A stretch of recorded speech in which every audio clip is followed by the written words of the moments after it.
Hoy hablaremos sobre la jerarquía visual, parte 1. Color, tipografía y tamaños. Vamos a hablar de la jerarquía visual en esta clase. Voy a enfocarme un poco acá.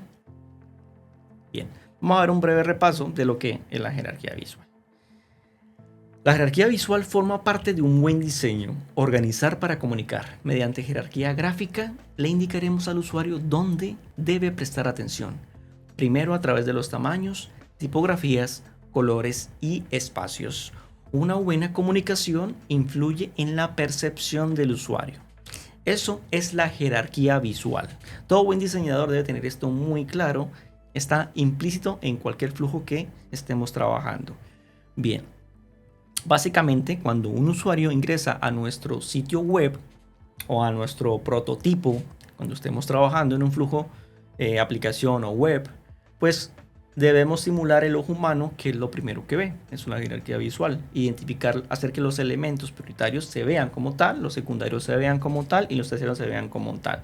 En una organización, jugando con tamaños, colores, tipografías, espacios y composición que logren entender o facilitar al usuario la navegación de la página y lograr una comunicación clara y organizada. Perfecto. Recordemos que al usuario no hay que hacerlo pensar, ¿vale? Eso reduce la carga cognitiva del usuario, es decir, que no tiene que quemarse las neuronas para entender qué experiencia diseñamos o qué intenta transmitir esa aplicación o sitio web para que el usuario le aporte valor, ¿vale? El usuario no hay que hacerlo pensar mucho. Eso pues se logra con una comunicación efectiva. Con una buena jerarquía visual se entienden los elementos, los textos y el contenido para que reduzca la frustración al usuario y facilite la navegación en el sitio, ¿vale? Entonces eso es la jerarquía visual resumida en poquitas palabras. Bien, vamos a hablar sobre el tamaño, ¿vale? El tamaño, la tipografía, el color o contraste, el espacio como otro elemento más en la composición y todo cómo funciona en su conjunto, que es la composición, ¿vale? En esta clase veremos el tamaño, la tipografía y el color. El tamaño es una de las mejores formas de hacer relevante cierto contenido en nuestra interfaz que estemos diseñando. Hacerlo más grande sin duda generará más interés al usuario, hacerlo más pequeño todo lo contrario. Eso depende de el objetivo que queremos hacer respecto a esa experiencia que estemos diseñando. Así que el tamaño es súper clave y sencillo de lograr. Bien, cuando hablemos de tipografía debemos entender dos cosas: la jerarquía tipográfica y la fuente tipográfica. La jerarquía es la manera en cómo componemos o diagramamos los tamaños en la interfaz que estemos diseñando.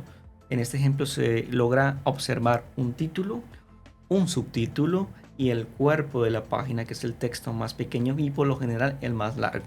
Y la fuente tipográfica, por otro lado, es el tipo de fuente en sí misma.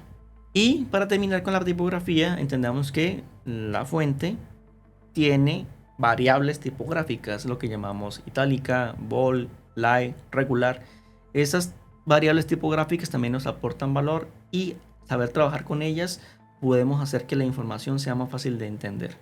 El color o contraste, súper clave. Evidentemente colores vívidos llaman más la atención que los colores pasteles, pero podemos jugar con matices que puedan lograr transmitir cierta información que queremos dar con nuestra experiencia visual. Esto es muy subjetivo, ¿no? Depende de la cultura o el contexto de lo que estemos desarrollando, diseñando, pues los colores juegan un papel muy crítico al momento de transmitir una información clara y concisa. Esto es un ejemplo muy claro de cómo usar el color, distinción y contraste. Como vemos en el gráfico izquierdo se ven 9 elementos de un solo color. El ojo humano, por evolución, tiende a agrupar elementos que tengan el mismo color o forma. El ojo humano siempre intentará procesar la información más sencilla en primer lugar. Por ende se entiende como un objeto, un solo conjunto. Estos 9 elementos se ven como un solo conjunto porque 1 se ven igual, 2 mismos espaciados y 3 el color es el mismo. Y si queremos lograr una distinción de alguno de los elementos, como por ejemplo con el simple hecho de resaltar uno de los demás, haciendo que uno tenga el color más vívido que los demás con un color más suave, Sin duda el ojo humano rápidamente detectará la distinción de los demás elementos y focalizará su atención en este elemento. Es un ejemplo muy básico, pero les da una ilusión de cómo jugar con los colores para generar diagramaciones en su interfaz gráfica. Continuaremos con nuestra sección de jerarquía visual, parte 2, donde hablaremos del espacio y la composición. El espacio es un elemento más de la composición. Cuando estemos diseñando nuestras interfaces gráficas o nuestras experiencias digitales, tengan en cuenta que el espacio en sí mismo es un elemento más que debemos prestarle mucha atención. Vean por qué. En este gráfico se muestran dos ejemplos. Uno donde el izquierdo se logra ver un círculo y una bolita como parte de un elemento mismo. Así el tamaño y el color sean diferentes. Lo primero que vemos es su parte de un conjunto. En cambio, si distanciamos un poco los elementos, como el gráfico número 2 del lado derecho, vemos que se logra una distinción clara. El espacio logra a su vez focalizar los dos elementos, pero aquí logramos que con el espacio tenga más aire y por ende se entiendan dos elementos distintos. Bien, lo que ven en pantalla es el principio de proximidad. Cuando hacemos uso del espacio como un elemento más, entraremos a jugar con la proximidad. Esta es una de las leyes de Gestalt, las veremos en la próxima clase más a detalle, pero esta es una para ejemplificar bien de cómo el espacio correcto podemos hacer desagrupaciones de elementos que al ojo humano de primera vista puede agruparlos. En el lado izquierdo vemos 9 elementos de un mismo color, 9 elementos, pero lo que vemos de primer vistazo es que hace parte de un solo conjunto, por ende se entiende o se sobreentiende que esos elementos pertenecen a un grupo en particular. En cambio, en el lado derecho vemos un gráfico que tiene una pequeña separación entre sus columnas, por ende vemos rápidamente que son 3 elementos. Entonces, 3 conjuntos versus un conjunto. Un simple cambio en la espacialidad de la composición logra transmitir al usuario una diferente visual y entendimiento de lo que está viendo. El siguiente es la composición. Haber conocido los tamaños, los colores, los textos y el espacio, haremos de ello en su conjunto componer. Bien, aquí vemos un ejemplo de composición. En el lado izquierdo hay elementos que parece verse como caos, como un desorden, ¿vale? A menos de que sea el propósito de esa experiencia generar ese caos y esa distinción aleatoria de elementos, es un buen ejemplo. Y el lado derecho vemos los mismos elementos, mismo tamaño, mismo color, organizados de una forma muy distintiva. En este caso, un triángulo. Así que rápidamente el usuario focalizará al grupo de elementos más predominante. También he de añadir que nuestro cerebro está programado para identificar patrones.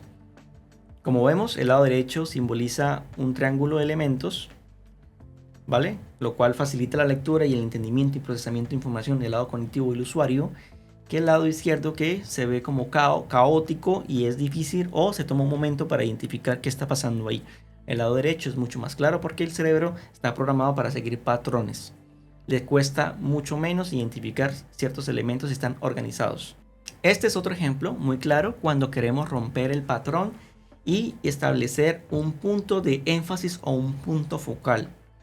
En el lado izquierdo vemos que hay una lista de elementos y vemos que uno de ellos no hace parte de ese grupo y está separado al lado derecho.